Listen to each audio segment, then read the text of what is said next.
In modern day League of Legends, it's hard for a player to be ahead of the curve. But when the game was in its infancy, standout players uncovered most, if not all, of the game's core secrets. Above all others, though, was Madlife, League of Legends' greatest innovator. The player who, with a snap of his fingers, reinvented an entire position, and with it, the game.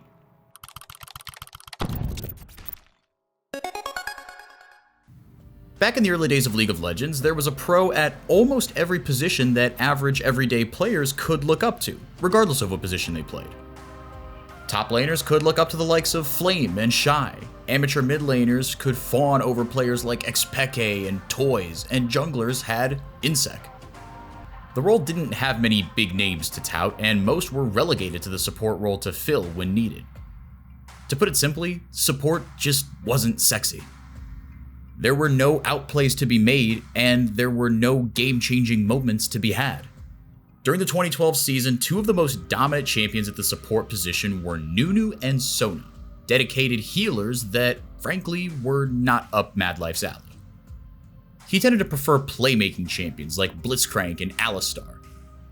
Madlife wanted to be in your face, but the meta just didn't allow it. But just 2 weeks prior to the start of the 2013 season, Riot threw Madlife a bone, releasing a champion that fit his playstyle perfectly.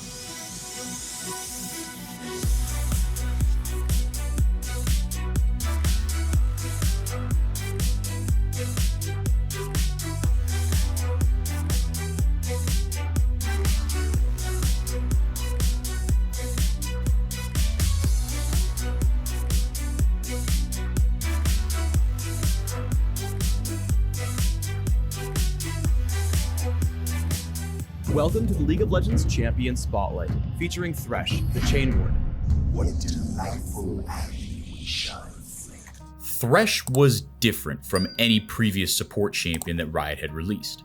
Elements of hard engage, an escape tool, and playmaking potential, Thresh brought the full package to the table like no other champion had before. And most importantly, Thresh allowed Madlife to specifically mold his playstyle. As opposed to seeing occasional flashes of brilliance from Madlife, his caliber of play became consistently great thanks to Thresh. If Madlife locked in Thresh, you knew something special was about to take place. Throughout 2013, Madlife made head-turning play after head-turning play, solidifying himself as the first support to have more of an impact on their games than the carries they played with. When the dust had finally settled on the 2013 season, Madlife ended up picking Thresh 19 times, winning 14 of those games. He'd go on to rack up 197 assists with the champion that year, more than any other player with any other pick. Before Madlife's reign of terror on Thresh began, it was up to 80 carries to set up plays for themselves. Once support players realized that they had the power to change the game, players like Madlife took the opportunity by the horns.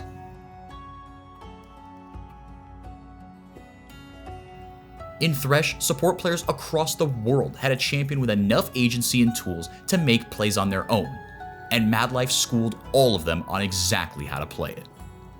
But out of all the plays Madlife made, there was one technique he perfected, a play so simple on the surface, yet so mechanically and mentally intensive that only a player like Madlife could pull it off. It seems rather inconceivable that Blitz is going to be able to have a chance to come back. Wansuk again getting caught a bit. How does he hit every single one?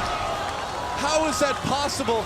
You know, I feel like after Madlife retires from League of Legends, he's just going to become like a pro fisherman or something. The Madlife, simply put, is the act of throwing out a death sentence at the location where you think the enemy player will move towards, instead of their current location. The technique requires an incredible amount of foresight and precise timing, as Thresh players will need to predict exactly where their target will end up and ensure a hook is waiting there for them. A play Madlife regularly made with ease, the hook predict, as it's sometimes called, became synonymous with his own name. In time, the play simply became the Madlife. The play etched Madlife into history, allowing him to enter the elite club of players with signature plays named after them. Along with Insec and Xpeke, Madlife too had a move he could call his own. As Madlife's career came to an end, the revolutionary support player would fail to reach another world championship after coming so close to a title in 2012. Despite that though, the pro supports who did capture glory, players like Wolf, Mata, Crisp, and so many more, did so in the footsteps of Madlife. At the time of his retirement, Madlife finished his career with a 59% win rate on his signature champion across 70 games. And to this day, Thresh remains the most popular champion in the history of competitive League. With a global pick ban rate of 43%, Thresh has been involved in nearly half of all professional League of Legends games ever to be played. One has to wonder if Thresh would have gained so much renown if not for the man who revolutionized the way that not only the champion was played, but the game altogether. Without Madlife, one could only wonder where Thresh would be today. Thanks for watching. For more gaming related content, subscribe to the Esports YouTube channel to stay up to date.